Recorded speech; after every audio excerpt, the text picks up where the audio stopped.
আজ সবাই এক প্রকার বাগরুদ্ধ। মানে এক প্রকার মুখে কোনো ভাষা নেই বলতে গেলে। কারণ এটা কিছু কিছু খবর আছে না, যেগুলোর পক্ষে বিপক্ষে যত কথা বলো না কেন, সেগুলো নিয়ে আলোচনার কোনো শেষ নেই, আর সেগুলো নিয়ে ওই আক্ষেপের কোনো শেষ নেই। কেন এই কথা বলছি, তার কারণ হচ্ছে অরিজিৎ সিং। অরিজিৎ সিং এর গান, একটা গান আসা, সবাই তাকিয়ে থাকা। ওই একটা কথা আছে, আসমুদ্র হিমাচল, সবাই এখন তারই অপেক্ষায় থাকে, বা সেই মানুষটার গান শুনতে ভালোবাসে। সেই মানুষটার একটাও গান এরকম নেই যে গানটা ফ্লপ করেছে। সেই মানুষটার একটা এমন কোনো গান নেই যে গানটাকে বলে দেওয়া যেতে পারে যে এই গানটা শোনার যোগ্য নয়। সেই মানুষটাই যখন কোনো কনসার্টে দাঁড়ায়, সেই তার টিকিট 1 লাখ 1.5 লাখ পর্যন্ত টাকায় বিক্রি হয়। যে মানুষটার কথায় পুরো একটা শহরের টিকিট, জাস্ট একটা কনসার্ট যখন একটা ভেন্যুতে রেডি হয়, তার আগে থেকেই টিকিট বিক্রি হয়ে যায়। সেই মানুষটা নাকি গান গাওয়া ছেড়ে দিচ্ছে। হ্যাঁ, কথাটা শুনতে খারাপ লাগছে, গান গাওয়া ছেড়ে দিচ্ছেন না, না, ওই হিসাব অনুযায়ী গান গাওয়া ছেড়ে দিচ্ছেন না, উনি প্লেব্যাক করা ছেড়ে দিচ্ছেন।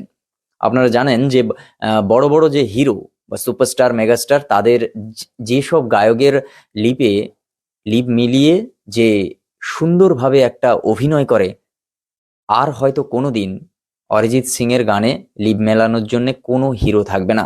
কারণ অরিজিৎ সিং নিজেই সরে গেলেন প্লেব্যাক সিঙ্গার থেকে। প্লেব্যাক কোনোদিনই করবেন না তিনি। হ্যাঁ, এটা শুনতে খারাপ লাগছে যে তিনি হয়তো প্লেব্যাক সিঙ্গার হিসাবে কোনোদিনই কাজ করবেন না, কিন্তু একদিকে দেখতে গেলে এই মানুষটা কিন্তু গান ছেড়ে দিচ্ছেন না। এই মানুষটা এখন যত গান করবেন বা যত কাজ করবেন, ইন্ডিপেন্ডেন্ট হয়েই করবেন। আর সেটা নিজের জন্য কাজ করবেন বা নিজে কাজ করবেন, এক প্রকার বলতে পারেন। আপনারা রিসেন্টলি হুলিগানিজম যে গানের দলটা তৈরি হয়েছে নির্বাণের, সেটা আপনারা জানেন যে হুলিগানিজম কারোর তোয়াক্কা না করে নিজের গান নিজের মতো করেই হচ্ছে সোশ্যাল মিডিয়ায় দিচ্ছে, বা নিজের মতো করেই কাজ করে যাচ্ছে। ঠিক হয়তো এমনটা ভাবতে গেলে এরকমই, যে হচ্ছে অরিজিৎ সিং নিজের মতো করে কাজ করবেন, বা কারোর আন্ডারে কোনো কাজ করবেন না, বা কোনো ডিরেক্টর বলুন বা কোনো মিউজিক ডিরেক্টর বলুন, তাদের ভাষায় বা তাদের মতো করে হয়তো গান গাইবেন না, কিন্তু সে নিজে গান বানাবে বা নিজের মতো করে কাজ করবে, এটা তো ঠিক।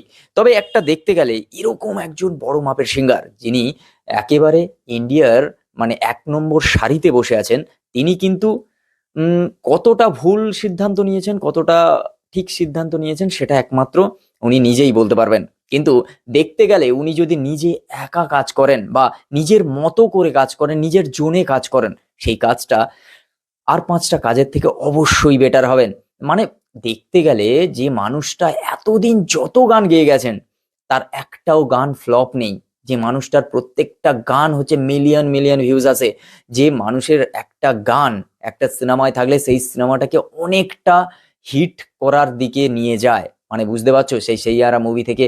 হ্যাঁ, আমি যদি বলো, আমাকে যদি জিজ্ঞেস করো যে অরিজিৎ সিং এর ফ্যান আমি আশিকি টু, তুম হি হো, ওই গানটা থেকে।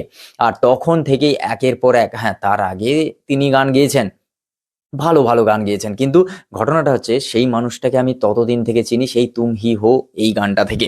সেই মানুষটাকে ততদিন ধরে ফলো করছি, ততদিন ধরে শুনে যাচ্ছি। শুধু আমি নয়, একটা সম্প্রদায়, একটা সম্প্রদায় বললে ভুল হবে, একটা জেনারেশন হচ্ছে যে তার গান শোনে।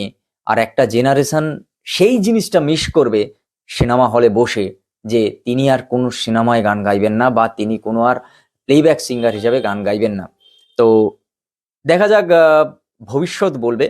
ভবিষ্যতে হয়তো তিনি চেঞ্জও করতে পারেন, নিজের কথা থেকে সরে এসে বড় কিছু করতে পারেন, বা নিজের মতো করে কাজ করতে পারেন। তবে দর্শকের জন্য, তার ফ্যানেদের জন্য কখনোই তিনি বলেননি যে তিনি আর জীবনে কোনোদিন গান গাইবেন না। তিনি বলেছেন যে প্লেব্যাক সিঙ্গিং থেকে তিনি এখন দূরে যাচ্ছেন বা অবসর নিচ্ছেন, এক কথা। এবার কেউ অবসর নিলে যে পরবর্তীকালে ফিরে আসবে না, এমনটা নয়, আমরা আশা রাখতেই পারি। কিন্তু আরেকটা জিনিস দেখতে গেলে, যে ওই মানুষটা হয়তো এটাও হতে পারে যে বড় কিছু ভাবছে। তিনি একটা ইন্টারভিউতেও বলেছিলেন যে তিনি ডিরেকশন নিয়ে ভাবছেন, তিনি সিনেমা ডিরেক্ট করছেন, বা তিনি নিজের যে হচ্ছে গান নিজে তো বানান অবশ্যই, পরবর্তীকালে গান নিয়ে হয়তো বড় কিছু ভাবছেন আমাদের জন্য। সেটা ভেবেই হয়তো আমরা, হ্যাঁ মন তো খারাপ বটেই। শাহরুখ খান, সালমান খান, আমির খান, বা বড় বড় সুপারস্টার দেব বলো, জিৎ বলো, তাদের মুভিতে, তাদের লিপে আর আমরা হচ্ছে অরিজিৎ সিং এর গান শুনতে পাবো না। এই আফসোসটা হয়তো থেকেই যাবে, বাট অরিজিৎ সিংকে আমরা শুনতে পারবো, অরিজিৎ সিংকে আমরা দেখতে পাবো, অরিজিৎ সিং এর কনসার্ট দেখতে পাবো, আবার তার অ্যালবামও আমরা অবশ্যই শুনতে পারবো। তো তোমাদের কি মতামত? আর অরিজিৎ সিং যে এইভাবে সিদ্ধান্ত নিল, তাতে তোমাদের মতামত অবশ্যই কমেন্ট বক্সে শেয়ার করতে পারো। আর সোশ্যাল মিডিয়ায় এই জিনিসটা ট্রেন্ড করছে, ট্রেন্ড করবে, কারণ করারই কথা। মানুষটা সবার জন্য এমনই কিছু করে গেছেন, এমনই কিছু কাজ উপহার দিয়ে গেছেন, যার জন্য প্রত্যেকটা মানুষ আজ বাকরুদ্ধ, স্তম্ভিত। সবাই এখন এক প্রকার বিশ্বাস করতে পারছে না যে অরিজিৎ সিং এমন একটা সিদ্ধান্ত নিলেন যে প্লেব্যাক সিঙ্গিং করবেন না। এই মতামত অবশ্যই কমেন্ট বক্সে জানাও। আর নতুন হলে সাবস্ক্রাইব করো, পুরনো হলে অবশ্যই বন্ধুদের সঙ্গে শেয়ার করো, আর ফেসবুক থেকে দেখে থাকলে পেজটাকে ফলো করো। দেখা হচ্ছে খুব তাড়াতাড়ি নতুন একটা ভিডিও। টাটা।